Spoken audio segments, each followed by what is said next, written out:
오늘 저희에게 주시는 하나님의 말씀은 구약성경 이사야 53장 4절에서 6절, 신약성경 마가복음 10장 45절 말씀입니다. 이제 들려지는 계시의 말씀 속에서 하나님의 음성을 들으시기 바랍니다. 그는 실로 우리의 질고를 지고 우리의 슬픔을 당하였거늘 우리는 생각하기를 그는 징벌을 받아 하나님께 맞으며 고난을 당한다 하였노라. 그가 찔림은 우리의 허물 때문이요 그가 상함은 우리의 죄악 때문이라. 그가 징계를 받음으로 우리는 평화를 누리고 그가 채찍에 맞음으로 우리는 나음을 받았도다. 우리는 다 양 같아서 그릇 행하여 각기 제 길로 갔거늘 여호와께서는 우리 모두의 죄악을 그에게 담당시키셨도다. 인자가 온 것은 섬김을 받으려 함이 아니라 도리어 섬기려 하고 자기 목숨을 많은 사람의 대속물로 주려 함이니라. 아멘.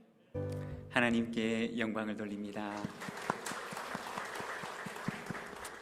네, 우리 박문경 집사님 때로는 너희 앞에 라고 하는 찬양으로 이렇게 연주로 섬겨주셨는데, 참 우리의 인생이 때로는 두려움도 있고 때로는 아픔도 있고 상처도 있지만, 그러나 끝내는 하나님께서 우리의 삶을 통하여 영광 받으시는 줄로 믿습니다. 우리의 삶을 인도하시는 그 하나님께 오늘도 감사와 기쁨의 삶을 살아가는 우리 모든 믿음의 가족들이 되시기를 바랍니다. 우리 박문경 집사님, 우리 박수로 한번 격려하도록 하겠습니다. 감사합니다. 언젠가 어떤 분의 참 감동적인 글을 본 적이 있습니다. 새로 부부가 되어 태어나는 결혼식 날, 신부가 아버지의 팔짱을 끼고 입장을 하고 있었습니다. 신부는 한쪽 다리보다 다른 쪽 다리가 조금 짧은 불편한 다리를 이끌고 입장하고 있었습니다. 그런데 입장을 하다가 잘못되어 신부가 하객들 앞에서 그만 넘어지고 말았던 것입니다. 그때 신랑이 얼른 뛰어가서 신부의 손을 붙잡아 일으켜주고는 신랑과 신부가 함께 무사히 입장할 수가 있었습니다. 주례가 시작되고 나서 얼마 있지 않아서 신랑은 자신의 한쪽 발을 신부의 웨딩드레스 밑으로 살며시 들이밀었습니다. 그리고 신부는 신랑의 발등 위에 자신의 발을 얹고는 가득한 미소를 안고 그 결혼식을 마쳤습니다. 그 장면을 보았던 하객들은 마음속에 큰 감동을 받았습니다. 신혼여행을 마치고 돌아오는 신혼집에 친구들이 모여 있었습니다. 결혼식 앨범을 둘러보는데 그 결혼식 앨범에는 작은 메모지 한 장이 붙어 있었습니다. 거기에는 내가 늘 당신의 한쪽 다리가 될게요. 신랑이 신부를 위해서 붙여놓았던 메모였습니다. 이 이야기는 연탄길이라고 하는 작품 속에 나오는 세상에서 가장 아름다운 결혼식에 대한 이야기입니다. 여러분, 결혼이라고 하는 것은 서로의 부족함을 채워주기로 결단하는 것입니다. 상대의 불편한 발 아래에 내 발등을 내려놓기로 결단하는 것, 그것이 바로 부부가 되고 결혼을 하는 과정입니다. 우리는 모두가 다 부족한 사람입니다. 그렇지만 서로를 위해서 내 발등을 내미는 사랑과 섬김의 결단이 있다면 우리의 가정은 또는 우리의 공동체는 참으로 아름다운 공동체가 될 것입니다. 여러분, 오늘 우리의 삶 가운데 이와 같은 사랑과 섬김의 결단이 있는 저와 여러분의 마음과 삶이 되기를 소망합니다. 오늘은 우리가 예수를 바라보자 라고 하는 주제를 가지고 말씀을 함께 묵상하고자 합니다. 우리가 몇 주간 계속해서 이 주제를 가지고 말씀을 묵상하는데 히브리서 12장 2절의 말씀, 우리 자막을 보면서 같이 한번 읽도록 하겠습니다. 함께 읽겠습니다. 믿음의 주요 또 온전하게 하시는 이인 예수를 바라보자. 그는 그 앞에 있는 기쁨을 위하여 십자가를 참으사 부끄러움을 개의치 아니하시더니 하나님 보좌 우편에 앉으셨느니라. 아멘. 여기 히브리서 12장 2절에서는 우리에게 초청하기를 예수를 바라봅시다. 우리의 믿음의 주가 되시고 또 우리를 온전하게 하시는 분인 예수님을 바라봅시다 라고 우리를 초청하고 있습니다. 히브리서 12장 2절에서는 예수님은 어떤 분이신가에 대해서 말씀하시는데 그분은 믿음의 주가 되시고 또 온전하게 하시는 분이시다 라고 얘기를 합니다. 여러분, 믿음의 주가 된다는 말과 온전하게 하시는 분이라고 하는 말이 어떠한 의미일까요? 믿음의 주가 된다라고 하는 말에 있어서 이 주라고 하는 말의 원어 성경을 찾아보면 아르케고스라고 하는 단어를 사용하는데 이 말의 뜻은 처음이라고 하는 의미를 가지고 있습니다. 이 말이 다른 성경에서는 태초라고 하는 단어에도 사용하는데 믿음의 주가 되신다라고 하는 말은 원래 원어상의 의미는 믿음의 출발점이 되신다. 우리의 믿음의 시작점이 되신다. 우리의 믿음의 시작점이 바로 예수 그리스도이시다 라고 하는 의미입니다. 또 온전하게 하시는 분이시다 라고 하는 말은 그 원래 의미가 원어 성경에서는 텔레이오테스라고 하는 단어를 사용하는데 이 말의 뜻은 완성하다 또는 완성시킨다 그리고 이루다 라고 하는 의미를 가지고 있습니다. 예수님께서 이 단어를 사용하신 적이 있는데 우리가 성경에 보면 예수님께서 십자가에서 운명하시기 전에 하늘을 우러보시며 말씀하시기를 다 이루었다 라고 말씀하십니다. 테텔레스타이라고 하는 단어를 사용하시는데 바로 다 이루었다 라고 선포하셨던 그 말씀과 오늘 우리가 함께 읽고 있는 이 온전케 하다 라고 하는 말이 같은 어원을 가진 의미입니다.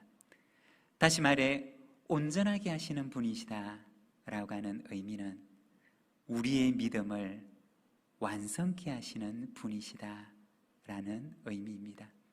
우리가 믿음을 가지고 있지만 우리의 믿음이 허황된 것이 아니고 우리의 믿음이 허무하게 끝나는 것이 아니라 우리가 믿고 있는 이것을 완성케 하시는 분이 바로 예수 그리스도이시다 라고 하는 의미입니다. 예수님은 누구시냐? 우리의 믿음의 시작점이 되시고 우리의 믿음의 출발점이 되시는 믿음의 근거가 되실 뿐만 아니라 예수 그리스도는 우리의 믿음이 허황된 것이 아니라 우리의 믿음이 온전한 완성에 이르도록 그것을 완성시키는 분이 바로 예수 그리스도이심을 우리에게 말씀하십니다. 여러분, 우리의 믿음은 처음도 예수님이요 마지막도 예수님이십니다. 예수님이 우리의 믿음의 전부라는 것입니다. 믿음이라고 하는 것은 무엇이냐? 예수를 바라보는 것입니다. 예수를 바라보며 예수님을 향해 달려가는 것입니다. 예수님을 따라가는 것입니다. 그리고 예수님의 그 장성한 모습에 이르도록 예수님을 닮아가는 것입니다. 그것이 바로 우리의 믿음 생활이라는 것입니다. 여러분, 예수를 바라보고 예수를 따라가며 예수님의 장성한 분량에 이를 때까지 예수님을 닮아가는 우리 부산지인 모든 믿음의 가족들이 되시기를 바랍니다. 그래서 우리 부산지인 믿음의 가족들을 바깥에서 만나면 우리 주변에 있는 모든 사람들이 야, 저기 부산진교회 교인들은, 부산진교회 다니는 성도들은 정말 작은 예수님 같다 라고 하는 그 칭찬을 받는 우리 모든 믿음의 가족들이 되시기를 바랍니다. 예수님은 어떤 분이신가? 오늘은 우리가 이사야서 53장 4절에서 6절까지 말씀을 통해서 섬김의 종으로 오신 예수님에 대해서 우리가 함께 말씀을 묵상하고자 합니다. 오늘 우리가 읽었던 말씀 이사야서 53장 4절에서 6절까지 말씀을 우리가 함께 읽도록 하겠습니다. 우리 자막을 보면서 같이 읽겠습니다. 그는 실로 우리의 질고를 지고 우리의 슬픔을 당하였거늘 우리는 생각하기를 그는 징벌을 받아 하나님께 맞으며 고난을 당한다 하였노라. 그가 찔림은 우리의 허물 때문이요 그가 상함은 우리의 죄악 때문이라. 그가 징계를 받음으로 우리는 평화를 누리고 그가 채찍에 맞음으로 우리는 나음을 받았도다.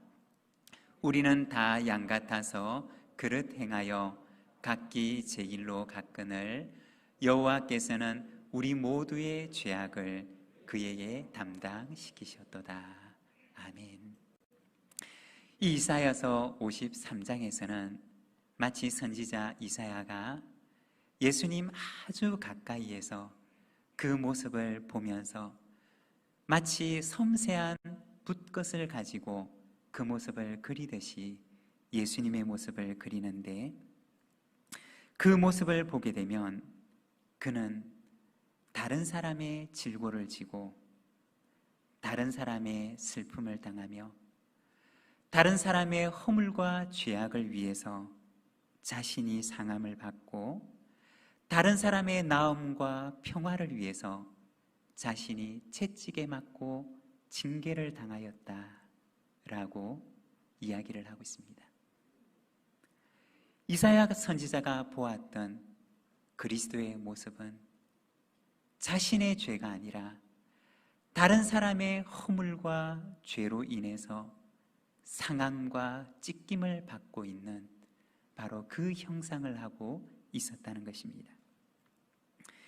예수 그리스도께서 당신의 삶을 복음서를 통해서 보여주시기 전에 아무도 선지자 이사야가 보았던 이사야서 53장의 그 주인공을 알지 못하였습니다. 어떤 사람은 생각하기를 질고를 지고 슬픔을 당하며 다른 사람의 허물과 죄악의 짐을 지고 살아가는 이 사람은 어쩌면 혹시나 바벨론에서 유배 생활을 하는 바벨론 유배민들이 아닌가라고 생각을 하기도 했습니다.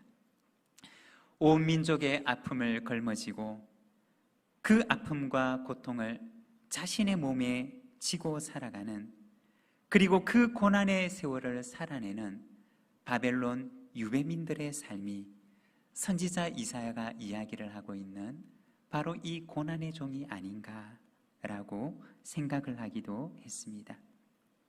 그렇지만 바벨론 유배민들의 삶은 다른 사람의 짐을 지고 살아가는 삶이 아니었습니다. 다른 사람의 질고를 지고 다른 사람의 허물과 죄악의 짐을 지고 자기가 고난을 받는 바로 이사야 선지자가 53장에서 이야기를 하고 있는, 보여주고 있는 그 모습이 아니었습니다. 그들은 자기의 짐을 지고 지난날 자기 조상들의 그 죄악의 짐을 지고 오늘을 살아가는 고난의 사람들이었기 때문입니다. 그렇지만 이사야 선지자가 보았던 이 하나님의 종은 자신은 고난을 당할 아무런 이유가 없었지만 오직 하나님의 뜻 때문에 하나님의 백성들에게 나음과 평화를 주시려고 하시는 하나님의 뜻 때문에 자신이 그 고난의 짐을 대신 짊어지고 가는 종이었던 것입니다. 예수님께서 이 땅에 오셔서 이사야 선지자가 이야기를 하였던 그 고난의 종을 살아내실 때 우리는 비로소 예수님의 삶 속에 나타난 그 모습을 보고서 이분이 이사야 선지자가 말하였던 바로 그 하나님의 고난의 종이었구나 라는 사실을 깨달을 수가 있게 된 것입니다. 이사야서 53장 4절에서 6절 말씀에 나타나는 다른 사람의 고난의 짐을 대신 짊어지고 가는 이 하나님의 종은 한마디로 얘기를 하면 섬김의 종이었던 것입니다. 자기를 버리고 자기를 낮추고 오직 다른 이들을 위하여 섬기기 위해서 오셨던 하나님의 아들, 하나님의 종이었던 것입니다. 오늘은 우리가 이 이사야서 말씀을 통해서 섬김의 종으로 오신 예수님은 어떠한 분이신가? 예수님의 섬김은 어떠한 섬김이었는가? 우리가 말씀을 함께 묵상하고 또 우리 자신의 모습을 돌아보며 우리가 하나님 앞에 기도하는 시간을 가지기를 원합니다. 먼저 첫 번째, 예수님의 섬김은 하나님을 향한 섬김이었습니다. 오늘 우리가 읽었던 말씀 6절의 말씀을 우리가 자막을 보면서 같이 한번 읽도록 하겠습니다. 함께 읽겠습니다. 우리는 다 양 같아서 그릇 행하여 각기 제 길로 갔거늘 여호와께서는 우리 모두의 죄악을 그에게 담당시키셨도다. 이사야서 53장 6절의 말씀을 보게 되면 예수님의 모습에 대해서, 그리스도의 모습에 대해서 말씀을 하시는데 그분은 여호와께서 맡기신 죄인들의 짐을 대신 지고 가는 하나님의 종이었다라고 이야기를 합니다. 자기의 짐을 지고 살아가는 사람이 아니라 다른 사람의 짐을 지고 죄인들의 짐을 지고 그 길을 걸어가는데 오직 하나님께서 그에게 맡겨주신 그 짐을 걸어가고 그 짐을 지고 걸어가는 하나님의 종의 길이었던 것입니다. 우리가 만일에 다른 사람의 짐을 지게 된다면 얼마나 마음이 불편할까요? 내가 지고 있는 이 짐도 무거운데 만일 누군가가 나에게 짐을 대신 맡긴다면 그 짐이 나에게 얼마나 마음이 불편하게 만들까요? 만일에 그 짐이 가볍다면 조금 성가시지만 그래도 지고 갈 수는 있겠지만 만일에 그 짐이 점점 무거워질수록 그 짐은 벗어버리고 싶은 짐이 될 것이고 또 벗어야만 하는 짐이 되고 말 것입니다. 그런데 예수님께서 지셨던 그 짐은 가벼운 짐이 아니라 엄청난 희생을 요구하는 짐이었습니다. 그리고 자신의 전부를 요구하는 짐이었습니다. 마태복음 26장 39절에 보면 예수님께서는 이 짐을 지고 하나님 앞에 기도하십니다. 내 아버지여, 만일 할만하시거든 이 잔을 내게서 지나가게 하옵소서. 여호와께서 맡겨주신 그 짐을 지고 가는 예수 그리스도의 그 기도는 내 아버지여, 만일 할만하시거든 이 잔을 내게서 지나가게 하옵소서라고 기도하십니다. 땀이 핏방울이 되도록 그날 저녁, 그날 밤 예수님께서는 간절하게 하나님께 기도하십니다. 그렇지만 이어서 기도하시기를 그러나 나의 원대로 마시옵고 아버지의 원대로 하옵소서. 이 잔이 내게서 지나가기를 원하지만 그러나 나의 원대로 마시고 아버지의 원대로 하옵소서라고 하는 것이 예수님의 기도였습니다. 예수님의 섬김은 어떠한 섬김이었는가? 하나님의 뜻 아래 자신의 뜻을 내려놓는 섬김이었습니다. 하나님의 뜻 아래 자신의 뜻을 내려놓는 자기 부인의 섬김이었고, 하나님의 뜻과 하나님의 나라와 하나님의 의를 먼저 구하는 섬김이었습니다. 우리 찬양 가운데도 먼저 그 나라와 그 의를 구하라 고 하는 찬양이 있지 않습니까? 여러분, 혹시 그 찬양을 아시는 분은 2000년 전 예수님께서 산 위에 올라가셔서 제자들에게 하나님의 나라와 의를 구하는 삶을 살아갈 것을 당부하시는 그 예수님의 당부를 기억하면서 우리 같이 한번 불러보도록 하겠습니다. 먼저 그 나라와 그 의를 구하라. 먼저 그 나라와 의를 구하라. 그 나라와 그 의를 그리하면 이 모든 것을 너희에게 더하시리라.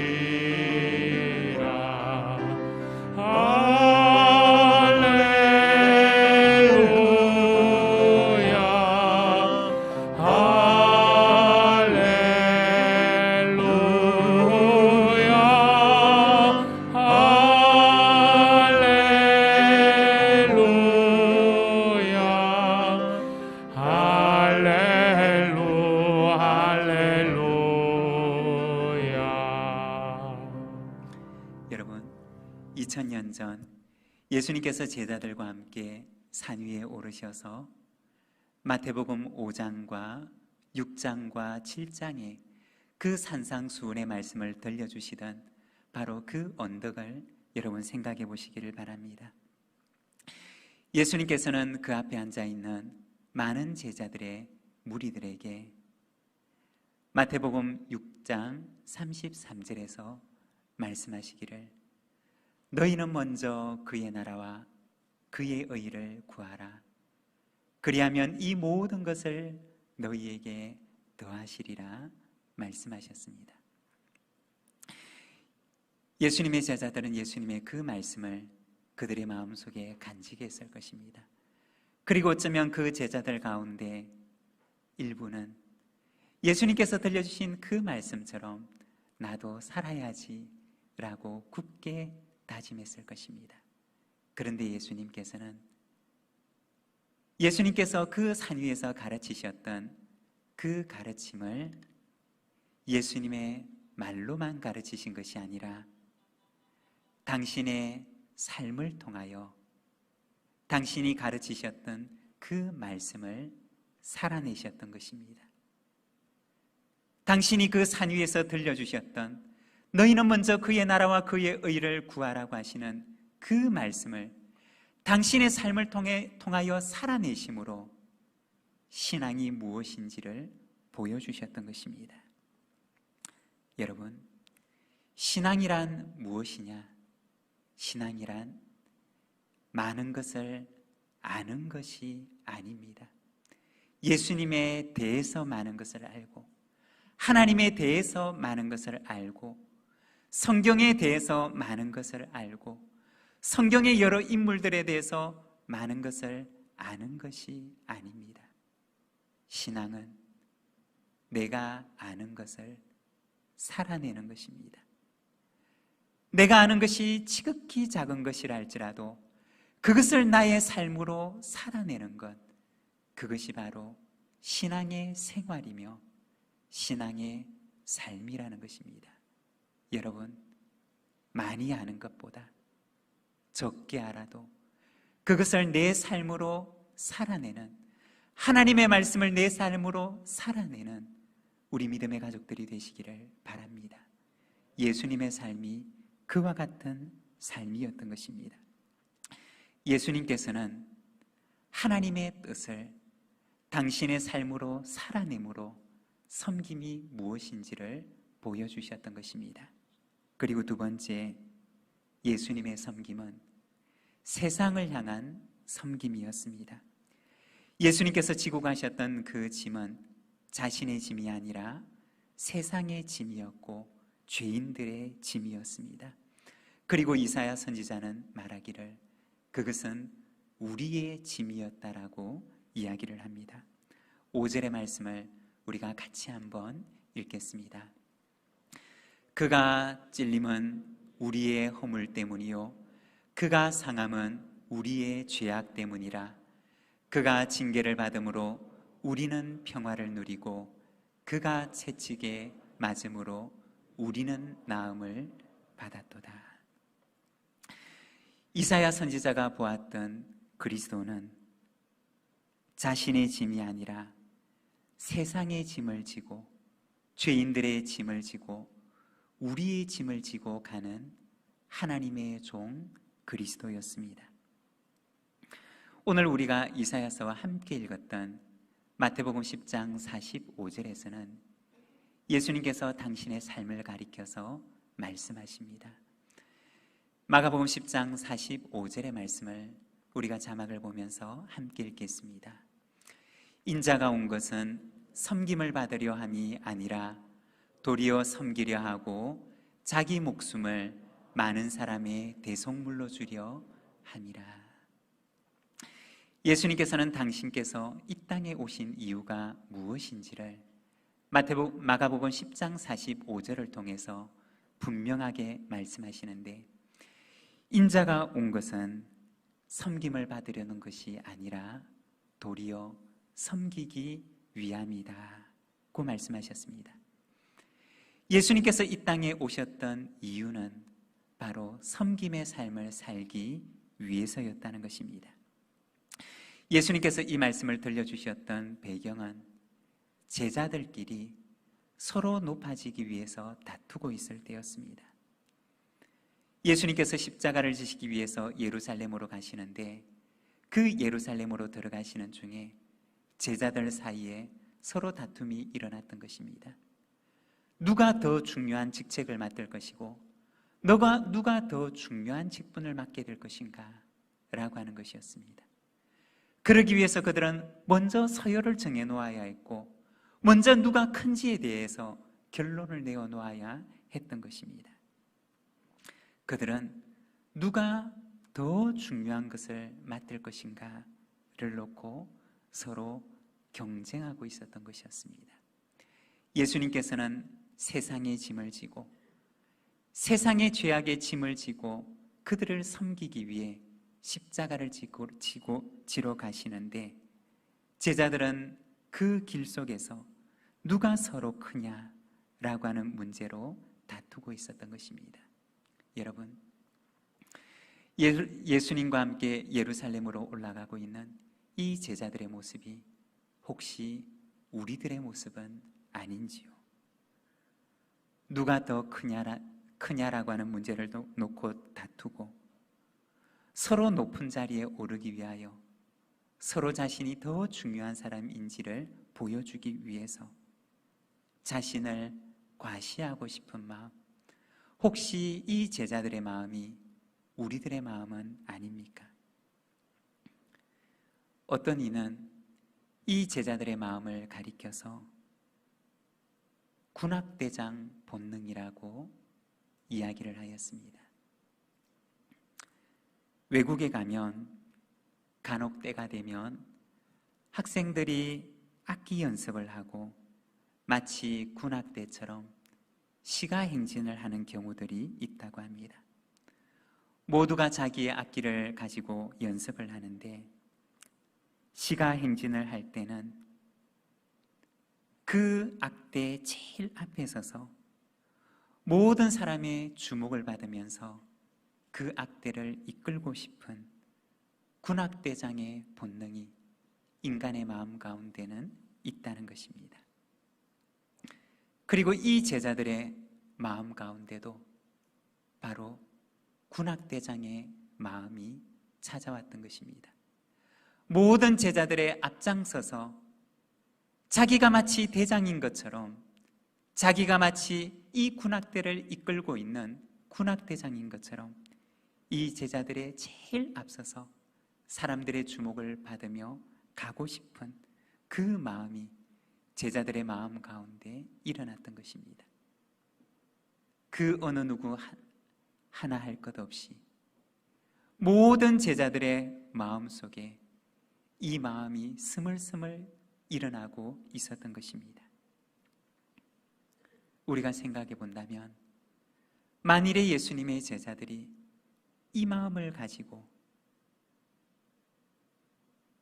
교회를 시작하게 되었더라면 어떻게 되었을까요? 이 마음을 버리지 못한 채 이 마음이 그들의 죄성에서 비롯된 마음인지를 그들이 깨닫지 못한 채 사도행전에 나오는 하나님의 교회가 시작되었더라면 교회의 모습은 어떻게 되었을까요? 어쩌면 그 마음을 버리지 못하고 그 마음속에 시작된 교회는 온통 다툼과 경쟁의 장소가 되고 말았을는지도 모릅니다. 예수님께서는 그들의 마음을 아시고 그들의 다툼을 아시고 그들에게 말씀하십니다. 마가복음 10장 43절과 44절의 말씀을 보면 너희 중에는 그렇지 않을지니 너희 중에 누구든지 크고자 하는 자는 너희를 섬기는 자가 되고 너희 중에 누구든지 으뜸이 되고자 하는 자는 모든 사람의 종이 되어야 하리라. 군악대장의 그 마음을 가지고 있는 제자들에게 예수님께서는 너희 중에 누구든지 크고자 하는 사람이 있다면, 다른 사람보다 더 큰 사람이 되고자 하는 사람이 있다면 너희는 먼저 모든 사람을 섬기는 자가 되어야 하리라. 너희 중에 으뜸이 되고자 하는 사람이 있다면 너희는 모든 사람의 종이 되는 삶을 살아가야 할 것이다 라고 말씀하셨습니다. 이것이 예수님께서 제자들에게 들려주시고 보여주셨던 섬김의 삶이었던 것입니다. 사랑하는 여러분, 예수님의 길은 세상의 길과는 다른 길이었습니다. 모든 세상이 높아지고자 하고 큰 사람이 되고자 하고 으뜸이 되고자 하지만 예수님께서 그들에게 보여주셨던 삶은 섬기는 자가 되고 종이 되고 낮아지는 삶이었습니다.